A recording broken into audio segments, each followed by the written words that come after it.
ಕಲಾವಿದರು ಹೇಳುವಂಥದ್ದು ಅವರ ಜೊತೆ ಇದ್ದಂತಹ ಸಂದರ್ಭವನ್ನು ಈ ಸಂದರ್ಭದಲ್ಲಿ ಮೆಲುಕು ಹಾಕ್ಕೊಳ್ತಾ ಇದ್ದಾರೆ. ಯಾವ ರೀತಿಯಾಗಿದ್ರು ಅವರು, ಯಾವ ರೀತಿಯಾಗಿ ನಟನೆ ಮಾಡ್ತಾ ಇದ್ರು, ಹಾಸ್ಯ ಮಾಡೋದ್ರಲ್ಲಿ ಅವರು ಎತ್ತಿದ ಕೈ. ನಾವು ಕೂಡ ದೃಶ್ಯಾವಳಿಗಳನ್ನು ಕೂಡ ಗಮನಿಸ್ತಾ ಇದ್ದೀರಿ.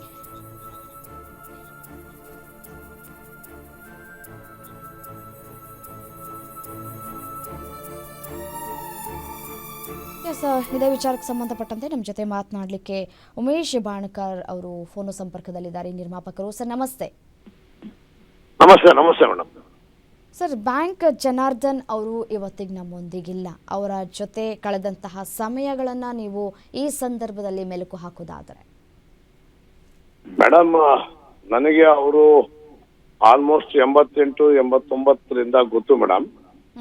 92ನಲ್ಲಿ ನಮ್ದೊಂದು ಮಾಂಗಲ್ಯ ಸಾಕ್ಷಿ ಅಂತ ನಾನೇ ನಿರ್ಮಾಣ ಮಾಡಿದಂತ ಒಂದು ಚಿತ್ರದಲ್ಲಿ ಅವರು ನಟನೆ ಕೂಡ ಮಾಡಿದ್ರು. ಆದ್ದರಿಂದ ಅಲ್ಲಿಂದಲೂ ಅವರ ಸಂಪರ್ಕ. ನಂತರ ಅವರು ಪೋಷಕ ಕಲಾವಿದರ ಸಂಘ ಅಂತಕ್ಕಂತ ಒಂದು ಪೋಷಕ ಕಲಾವಿದರ ಸಂಘಕ್ಕೆ ಅವರೇ ಫೌಂಡರ್ ಚೇರ್ಮನ್. ಮತ್ತೆ ಅವರ ನೇತೃತ್ವದಲ್ಲೇ ಆದಂತದ್ದು ಯಾವುದು ಪೋಷಕ ಕಲಾವಿದರ ಸಂಘ.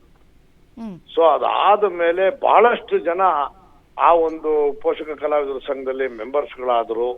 ಸೊ ನನ್ನ ಕಚೇರಿಯನ್ನ, ಗಾಂಧಿನಗರದ ನನ್ನ ಕಚೇರಿಯನ್ನ ಸರಿ ಸುಮಾರು ಒಂದು 11-12 ವರ್ಷಗಳ ಕಾಲ ಅವರಿದ್ದರು ಅನ್ನೋ ಕಾರಣಕ್ಕೆ ನಾನೇ ಬಿಟ್ಕೊಟ್ಟಿದ್ದೆ. ಸೊ ಅವರ ಒಂದು ಅವಿನಾವ ಸಂಬಂಧ ತುಂಬಾ ಚೆನ್ನಾಗಿತ್ತು ಮೇಡಮ್. ನಮ್ಮ ಒಂದು 3-4 ಚಿತ್ರಗಳಲ್ಲಿ ಅವ್ರ ನಟನೆ ಕೂಡ ಮಾಡಿದ್ದಾರೆ. ಇತ್ತೀಚೆಗೆ ಅವ್ರನ್ನೇನಾದ್ರೂ ಭೇಟಿ ಆಗಿದ್ರ ಸರ್? ಅವರ ಆರೋಗ್ಯ ಹದಗೆಟ್ಟ ನಂತರ ಅವ್ರನ್ನ ಭೇಟಿ ಆಗಿದ್ರ? 1.5 ತಿಂಗಳ ಕೆಳಗಡೆ ಇಲ್ಲಿ ಕಲಾವಿದರ ಸಂಘಕ್ಕೆ ಬಂದಿದ್ರು ಮೇಡಮ್ ಅವರು, ಭೇಟಿಗೆ ವಿಚಾರಕ್ಕೆ. ನಂತರ ಫೋನಲ್ಲಿ ಟಚ್ ಅಲ್ಲಿ ಇದ್ವಿ. ಸ್ವಲ್ಪ ಅದು ಆಫೀಸಿಂದ ಒಂಚೂರು ಇದಾಗಿತ್ತು. ಸೊ ಆ ಒಂದು ಕಾರಣಕ್ಕೆ ಅವ್ರು ನನ್ನ ಜೊತೆ ಫೋನಲ್ಲಿ ಟಚ್ ಅಲ್ಲಿ ಇದ್ರು. ಯಾಕಂದ್ರೆ ಅವರು ನಿರ್ಮಾಪಕರಾದಾಗ, ಅವ್ರು ಅಲ್ಲಿ ಅಧ್ಯಕ್ಷರಾದಾಗ ಅದನ್ನ ನಾವು ಅವ್ರಿಗೆ ಹ್ಯಾಂಡ್ ಓವರ್ ಮಾಡಿದ್ದಲ್ಲ.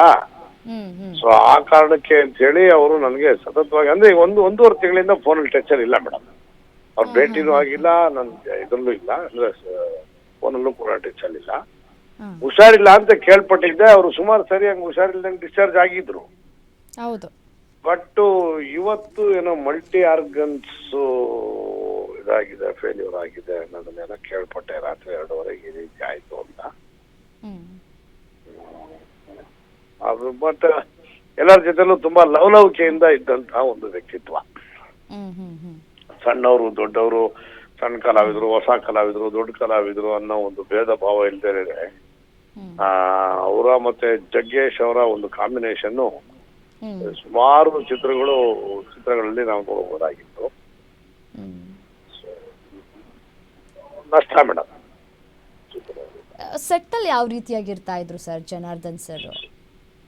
ಮೇಡಮ್, ಲವ್ಲಿಯಾಗಿ, ಜಾಲಿಯಾಗಿ ಎಲ್ಲಾ ಡೈರೆಕ್ಟರ್ಗಳನ್ನ, ಕಲಾವಿದರುಗಳನ್ನ, ಜೊತೆಲಿರೋರ್ನ ಹಂಗ್ ಮಾಡು, ಹಿಂಗ್ ಮಾಡು, ನಿನ್ನ ಸಾಲದು, ಚೆನ್ನಾಗ್ ಮಾಡ್ಬೇಕು ಅಂತ ಹೇಳಿ ಹುರಿದುಂಬಿಸ್ತಿದ್ರು.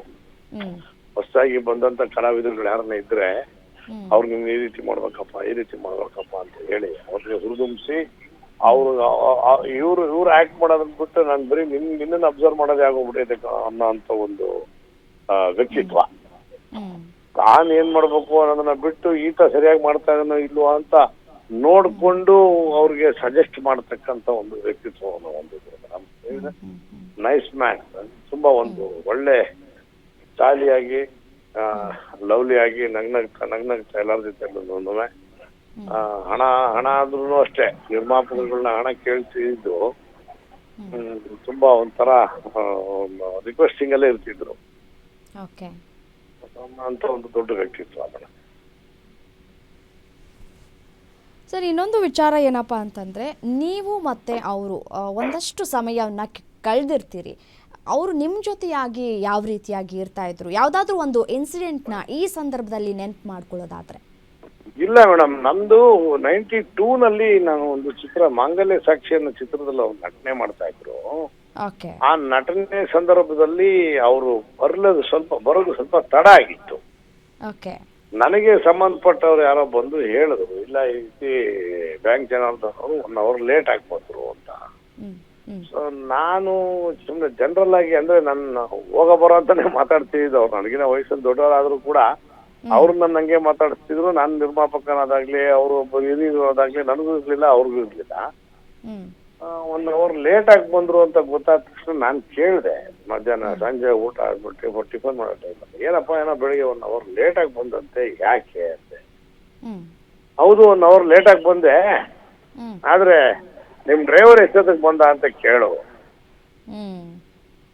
ನೋಡಿದ್ರೆ ಅದು ನನ್ನ ಡ್ರೈವರ್ದು ಅಂದ್ರೆ ನಮ್ಮ ಪ್ರೊಡಕ್ಷನ್ ಡ್ರೈವರ್ದು ಮಿಸ್ಟೇಕ್ ಇದನ್ನ ಅವ್ನ್ ಮಿಸ್ಟೇಕ್ ಅಲ್ಲ ಮೇಡಮ್.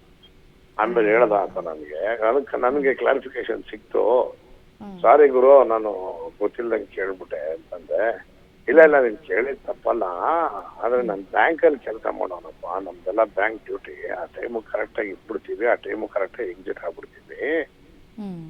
ನನ್ನ ಕಡೆಯಿಂದ ಯಾವ್ದು ಮಿಸ್ಟೇಕ್ ಆಗಿಲ್ಲ, ಅದು ನಿಮ್ ಡ್ರೈವರ್ ಮಿಸ್ಟೇಕ್ ನನ್ ಮಿಸ್ಟೇಕ್ ಅಲ್ಲ ಅಂತ ಅಂದ್ರು. ಅಂದ್ರೆ ಅಂತವು ಸುಮಾರು ಇನ್ಸಿಡೆಂಟ್ಗಳಿದಾವೆ. ನಾ ಇಲ್ಲಿ ನಮ್ಮ ಆಫೀಸ್ ಬಿಟ್ಟು ಕೊಟ್ಟಾಗ್ಲಿ, ಪೋಷಕ ಕಲಾವಿದರು ಸಂಘ ಮಾಡಿದಾಗ ಅಂಬರೀಷ್ ಅಣ್ಣ ಅವರು ತಮಾಷೆಗೆ ಬೈದಿದ್ರು, ಏನಪ್ಪ ಒಂದು ಸಂಘ ಇರೋದು ಸಾಕಾಗಿಲ್ವನಯ್ಯ, ಇನ್ನೊಂದು ಸಂಘ ಮಾಡ್ಬೇಕ ನೀನು ಅಂತ. ತುಂಬಾ ಇದಾವೆ. ಅಷ್ಟು ಒಳ್ಳೆ ವ್ಯಕ್ತಿತ್ವ ಮೇಡಮ್, ಸಚ್ಚಾರಿತ್ರ್ಯ ಇರ್ತಕ್ಕಂಥ ಒಂದು ವ್ಯಕ್ತಿ. ಓಕೆ ಸರ್, ಧನ್ಯವಾದಗಳು ಗ್ಯಾರಂಟಿ ನ್ಯೂಸ್ ಜೊತೆ ಮಾತನಾಡಿದ್ದಕ್ಕಾಗಿ. ಪ್ರತಿಯೊಬ್ಬರು ಹೇಳುವಂಥದ್ದು ಜನಾರ್ದನ್ ಅವರ ಬಗ್ಗೆ ಬಹಳ ಸರಳ ವ್ಯಕ್ತಿತ್ವ, ಅದೇ ರೀತಿಯಾಗಿ ಸಹ ಕಲಾವಿದರ ಜೊತೆ ಬಹಳ ಕೋಆಪ್ರೇಟಿವ್ ಆಗಿ ಇರ್ತಾ ಇದ್ದಂತಹ ವ್ಯಕ್ತಿತ್ವ ಅವ್ರದ್ದು. ಮತ್ತು ಅವರು ಸೆಟ್ಟಲ್ಲಿ ಇದ್ದಂತಹ ಸಂದರ್ಭದಲ್ಲಿ ಬಹಳ ಜಾಲಿಯಾಗಿರ್ತಾ ಇದ್ರು, ಖುಷಿಯಿಂದ ಇರ್ತಾ ಇದ್ರು. ಪ್ರತಿಯೊಬ್ಬರ ಜೊತೆಲೂ ಕೂಡ ಅವರು ತುಂಬ ಸಮಯವನ್ನು ಕೂಡ ಕಳೀತಾ ಇದ್ರು ಅನ್ನುವಂತಹ ಮಾತುಗಳನ್ನು ಕೂಡ ಪ್ರತಿಯೊಬ್ಬರು ಕೂಡ ಹೇಳ್ತಾ ಇರುವಂಥದ್ದು. ಬ್ಯಾಂಕ್ ಜನಾರ್ದನ್ ಅವರು 1948ರಲ್ಲಿ ಚಿತ್ರದುರ್ಗದ ಹೊಳಲ್ಕೆರೆಯಲ್ಲಿ ಜನಿಸಿದವರು. ಬ್ಯಾಂಕ್ ಜನಾರ್ದನ್ ಅವರು ಹೊಳಲ್ಕೆರೆಯಲ್ಲೇ ತಮ್ಮ ಬಾಲ್ಯವನ್ನು ಕೂಡ ಕಳೆದಿದ್ರು. ಬಳಿಕ ಅಲ್ಲಿಯೇ ಬ್ಯಾಂಕ್ನಲ್ಲಿ ಕೆಲಸ ಕೂಡ ಮಾಡ್ಕೊಂಡಿದ್ರು. ಶಾಲೆ ಅದೇ ರೀತಿಯಾಗಿ ಕಾಲೇಜ್ ದಿನಗಳಲ್ಲೇ ನಾಟಕದ ಗೀಳನ್ನು ಕೂಡ ಅಂಟಿಸ್ಕೊಂಡಿದ್ರು.